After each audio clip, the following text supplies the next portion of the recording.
Morning, Council. Okay, I will call the recommending committee meeting to order on December 14th, 2015, 10 a.m. In compliance with the open meeting law? Yes, we are. Thank you. First item number 3, is bill number 2015-99 for possible action. Annexation number ANX 56220, property location 1527 Shadow Mountain Place, petitioned by John Manchester, predecessor in interest to current owners, acreage .52 acres, zoned RE in Councilman Barlow's ward. Yes, committee member Valsky, deputy city attorney. Hi. This bill is in order, except that this annexation is dependent upon one that already went through the process and had an error, so we're going to ask that this one be held in advance until we get that one fixed. And the date we'd like to suggest would be January 19th. Okay. Anybody from the public wishing to be heard on this item? All right, I'll close public hearing. There's no one from the public here, it's all staff. Do I have any motions? Oh, motion to abate till January 19th. Okay, all those in favor? Aye. All those opposed? Okay. All right, agenda item 4, bill number 2015-100 for possible action, annexation ANX 61445, property location to southeast corner of Okie Boulevard in Mohawk, petitioned by Robert Park Family Trust. This is in Councilwoman Tarkanian's ward. This item, Doug Rankin for the record, this item is in order. It's a petition by the current property. We move to recommend to... Is there anyone from the public wishing to be heard on this item? I'll close the public hearing. We move to recommend the city council do pass. We good? All right, there's a motion. All those in favor? Aye. Opposed? Motion carries. This will be heard at the January 6, 2016 meeting. Item number 5, bill number 2015-101 for possible action, annexation number ANX 61446, property location, the west side of Edmund Street, approximately 300 feet south of Okie Boulevard, petitioned by Timothy Hitt, acreage 1.22 acres, zoned RE, Councilwoman Tarkanian's ward. Doug Rankin for the record again, this item is ordered. It's a petition by the current owner to annex into the city. Anyone from the public wishing to be heard on this item? Seeing none, I'll close the public hearing. We recommend to move to the city council to do pass. Thank you. There's a motion. All those in favor? Aye. Aye. Aye. Motion carries unanimously. This will be heard at the January 6, 2016 meeting. Bill number 2015-102 for possible action amends the project costs and financing agreement for the City of Las Vegas, Nevada Special Improvement District number 808, Summerlin area, proposed by the Director of Public Works, David Bowers. Hi. Hi. You're not David Bowers. No, Alicia Out, City Staff for Public Works, Special Improvement District. We are amending the creation ordinance for Special Improvement District 808 to adjust project costs to reflect actual expenditures by the developer. Okay. Anyone from the public wishing to be heard on this item? I'll see none. Any questions? Yes. Does this change any of the payback provisions of residential experience? No, the apportionments and assessments to the homeowner stays the same. Any other questions? Is there a motion? Forward to the city council with a motion to recommend. Okay. All those in favor? Aye. Motion carries unanimously. This will be heard at the December 16th, 2015 City Council meeting. Bill number 2015-103 for possible action adopts a second amended and restated redevelopment plan for the redevelopment area commonly known as Redevelopment Area 1 to expand the redevelopment area associated with the plan and to extend the life of that plan on an additional 15 years, sponsored by Councilman Barlow. Good morning, Hi. Councilman. For the record, Bill Arnott, Director, Economic and Urban Development. This item before you amends the existing redevelopment area plan for Area 1. I wanted to point out a couple sections in the bill. Section 1 items A through N really laid the groundwork for why redevelopment is needed in these additional areas. Section 2 identifies the I'm findings. sorry, where are you reading from? I'm sorry. Are you reading from the bill? I'm just referencing some of the sections of the bill. So, Section 1, my apologies, I got you. begins on the bottom of page 2 of the bill. Okay. Section 2 outlines the findings of the blight study. The areas that are marked Expansion Area C, Expansion Area B, and Expansion Area C were physically surveyed by staff for evidence of blight. And statute requires that 4 of 10 conditions be prevalent in those areas. And we did find that these conditions are prevalent in these areas, and it does meet 4 of those 10 conditions. Section 3 references the amended and restated plan, which is part of this action. The remaining sections deal with reportings with the Clark County, as well as notifications and public postings. This also, through this amendment, will extend the useful life of the redevelopment agency by 15 years from 2031 to 2046. That is enabled now by statute, by state law, and this ordinance would accomplish that as well for redevelopment area 1. With that concludes my report. I'll be glad to answer any questions you may have. Where's the map? Is there a map in here? It should be in the plan itself.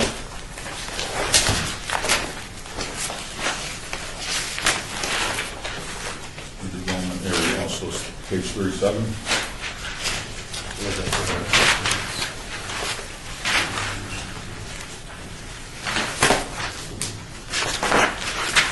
That's correct, 37. And then for our public meetings, we've had blown up or zoomed in the portions of these maps so the public, the directly affected property owners, as well as any interested public members may see which parcels are being added, proposed to being added to the redevelopment. So looking at the map, what's the black areas that are the expansion? The dark areas, so that the areas in black should match up It's with over there, okay. the areas in red here. Any opposition? I'm not aware that we've received any opposition for including the parcels that we're proposing for adding. We did have one property owner that's outside the area that wished to be in. We did look at a study area that was significantly larger than this, starting back in 2013. But we reduced the area primarily for 2 reasons. One, we had to meet those blight requirements, so we tried to pick the areas that best matched the definition in statute. The other reason is the area combines Area 1 and Area 2. While Area 2 is not a subject to this ordinance, there's a statutory requirement that the redevelopment area can't grow beyond a certain size. We're not at that statutory limit, but we wanted to be mindful of the legislative intent of trying to pick the areas that were most deserving for redevelopment. So what exactly is that? There's a requirement that by revenue, the redevelopment area can't represent more than 10% of the tax base of the municipality. What's it at now? We're under, I think we're around 7%. I have to look it up to get the exact number, but we're well under the 10%. So we're around 7% now, and this would I make it believe a little higher. I think even with this, we're right around that 7%. Any questions or comments? Mr. Chair, I'll be opposing this bill both here and at the full council. As I've watched our redevelopment efforts unfold in my 4 years on the council, I've become convinced that they're not effective. Most of the things we've done are relatively harmless, but I think the extension by 15 years harms other government agencies in town, and have, I guess, lost faith in the legislature's wisdom in assigning us the ability to create a redevelopment agency to speed up blight. As you know, in California, 4 years ago almost, the legislature dissolved all redevelopment agencies, and the office in Carson City is winding down the process by taking in the revenue, paying off the existing debt, and any overage is returned to cities and counties for their core government services. So recognizing that once in a while I'm the odd man out there on the side of the 7 of us, that is my intent to vote today and when this comes before council. I'm not going to support it either. I just look at the map and it's just such a hodgepodge of, I mean, we're all over the place. We take little pieces here, little pieces there, and I don't know, I mean, I just don't know if this actually, cutting out pieces here and there actually makes that big of a difference, you know, in the whole scheme of things on whether that area is going to be developed or not. So I just don't like the way we pick out pieces, add pieces over here, and, you know, what's the next recommendation going to be, and it just doesn't look like it's very organized to me. So nothing against you, Bill. It has nothing to do with you. You're doing what you're supposed to be doing, but I just don't like the way we're all kind of all over the place, and so I'm not going to support you. And if I can clarify, Mr. Chairman, I agree, it's nothing against Bill or your staff. You guys have done a great job, but, you know, when this concept was established by the legislature, you were given 2 tools with which to go out and speed up gentrification. One of them has been eliminated from your toolbox, that would be eminent domain. And the second is our tax increment financing. We're in the 5th year, I think, in a row, where the increment post the set-aside is not big enough to pay for our debt service, which means we're supplementing it with general fund, either if you're transferring jobs over to a general fund outside the RDA, or with a direct cash subsidy, or with the sale of historic assets, which are not accounted for in accordance with generally accepted accounting principles, but in accordance with governmentally accepted accounting principles, which has some significant difference in the accounting and valuation of fixed assets. And I think for the record, I received a letter from Commissioner Christine Kiliani. Did you guys receive those? She was opposed to the expansion area, so I just want to put that on the record. I did receive that letter. Mr. Chairman? Yes, sir. I'm in full support, Mr. Arndt. Can't wait to make a motion to send the city council with the due pass. Anyone from the public wishing to be heard on this item?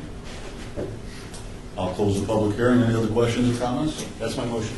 Okay, motion to approve item number, which one are we on here? Item number 7. All those in favor? Aye. All those opposed? Nay. Nay. Motion fails. So the motion is, Yeah, I recommend another motion, either to recommend do not pass or with no recommendation, so that there's at least an affirmative motion sent forward. What did you say? make a motion. You're a tough Motion crowd. to deny.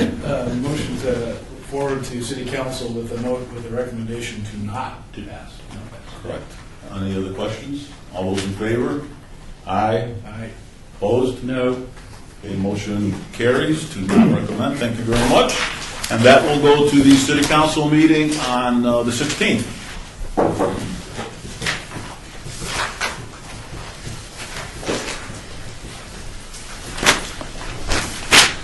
Okay, item number 8, bill number 2015-104 for possible action establishes the Department of Youth Development and Social Innovation, sponsored by Mayor Carolyn Goodman. Yeah, So, Mr. Chairman, okay. I'll be handling this on behalf of the city manager's office. Scott Adams, deputy city manager. This ordinance adds another department to the list of standing departments that exist with the city of Las Vegas, that being a Department of Youth Development and Social Innovation. What it does, it brings together the existing functions related to youth development and education into one single department. It really does not establish anything new that we're doing. It's just simply taking all the things that we're doing now among a number of different functions, primarily within one department, a little bit in a few others, and puts them into one single department. Its work will consist primarily of policy and legislative follow-through development, pre-K and early childhood education, and some work in higher education. We've published 2 city manager information reports on point that create an evolution of why we're doing this. The first CMER really looked at it as a little bit smaller function than what we're proposing in the ordinance today, and the second CMER really expanded on that to recommend it be made a full-blown department of the city. It doesn't require any new positions. It's simply reallocating positions that are, most of which right now are in our current Department of Community Services. And by creating this new Department of Youth Development and Social Innovation, it leaves behind a Department of Community Services that will be focusing on neighborhood development and housing using predominantly federal funds. The way we're reorganizing was we're really taking mostly general fund functions out of community services, putting those in this new department, and what it leaves is a predominantly federally funded department. So that department behind will use block grant, home funds, all the other federal funds that we receive for neighborhood and housing development to focus on within that department. So some of the things that we will be moving into this department that we're already working on include our safety program, our batteries included program. You may know we already have a strategic planning committee that addresses one of your 4 priorities at council, dealing with education. We'll be working the Downtown Achieves program out of it, the My Brother's Keeper grant initiative, the YNAP program, the Youth Neighborhood Association Partnership Program, the Mayor's Faith Initiative. As you may remember, we had been working with CSN on development of a workforce and economic development function that actually has office space in City Hall, so it will be responsible for oversight of that lease and set of initiatives that are part of the agreement we entered into for their occupying space in City Hall. Other early childhood and after-school collaborative programs and initiatives. So it really just puts it all into one department, makes it more powerful, and really kind of raises the profile of what we're doing, given the fact that, as you may know, coming out of that last legislative session, there is a whole host of initiatives that as a city we feel we need to keep tabs on in a higher profile way to be sure that our citizens get the most benefit out of those educational initiatives. So with that all being said, I'd be glad to answer any questions you might have about what this ordinance does in terms of creating a new department. Questions? Mr. Chairman, this is Steve Russell for the record. I don't have any questions. I do have comments. I think it's important that we err in regards to what you said, Mr. Adams.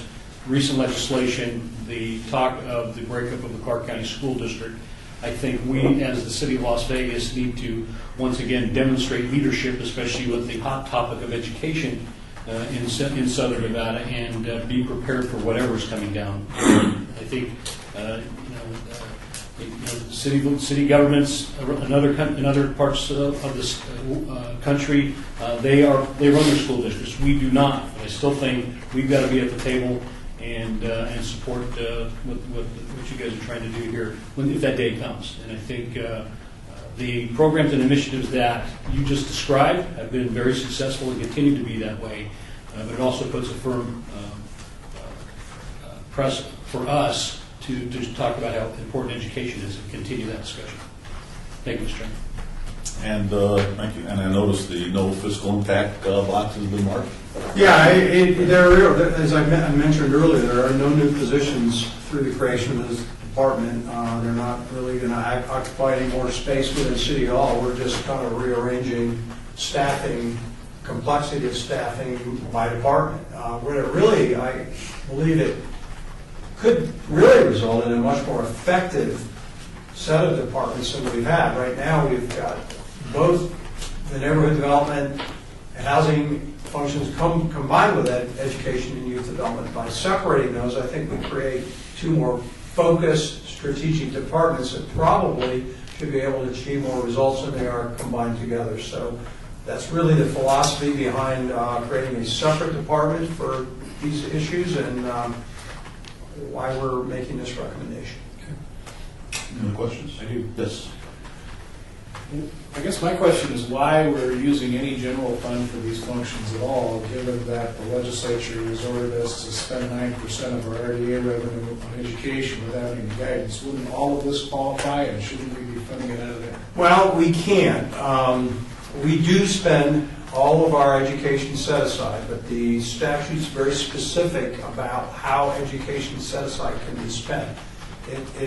Unlike the housing set aside, which left some latitude in being able to use it for operational expenditures, that education set aside was much more specific on directing it to facilities. So, Mr. Chair, I would disagree vehemently with your analysis. Facilities, when one goes to Black's Law Dictionary, is not just the physical plant, but in fact, any facility that advances the cause. It can be human resources, it can be books, it can be bricks and mortar. Well, Nick, let me further answer your question by indicating that historically we have evolved to fund a number of our initiatives that I mentioned through general fund funding. We have a whole host of things that we've done and that we've built up through the years that benefit the community that we've used general fund dollars for. Now, one of the largest of the programs that we're moving into this department is SafeKey. Has a very high level of cost recovery. It's in probably around 90%. But there's still a portion of that is general fund funded. So no matter how we slice it, there's a chunk of our tax dollars out of the general fund going into some of the things that we've done historically as a city that we believe benefit our citizens. So with that being said, we're just kind of slicing now the departments into two, one being predominantly federal funded, the other being predominantly general fund funded. Taking what we're already putting into this array of things and just reorganizing it. And that's not enough reason to vote against it, Mr. Chairman. I plan to support the motion, but I also plan to continue pushing city staff to start utilizing these set-aside funds for education purposes rather than general fund. Particularly when one of the things we are using the general fund for is, in at least a symbolic fashion, is making up the operating deficit inside the redevelopment agency. This is a public hearing. Anyone from the public wishing to be heard? Okay. See someone behind me. All right. Do I have a motion? I'll move to send this to City Council with the recommendation of due pass. All those in favor? Aye. Opposed? Carries unanimously. This will be heard at the December 16th City Council meeting. On to item number 9, citizen participation. Public comment during this portion of the agenda must be limited to matters within our jurisdiction. And for the record, anybody from the public wishing to be heard? All right. We'll close the citizen participation. And is there a motion to adjourn? Motion. All's in favor? Aye. We are adjourned. Thank you very much. Thank you.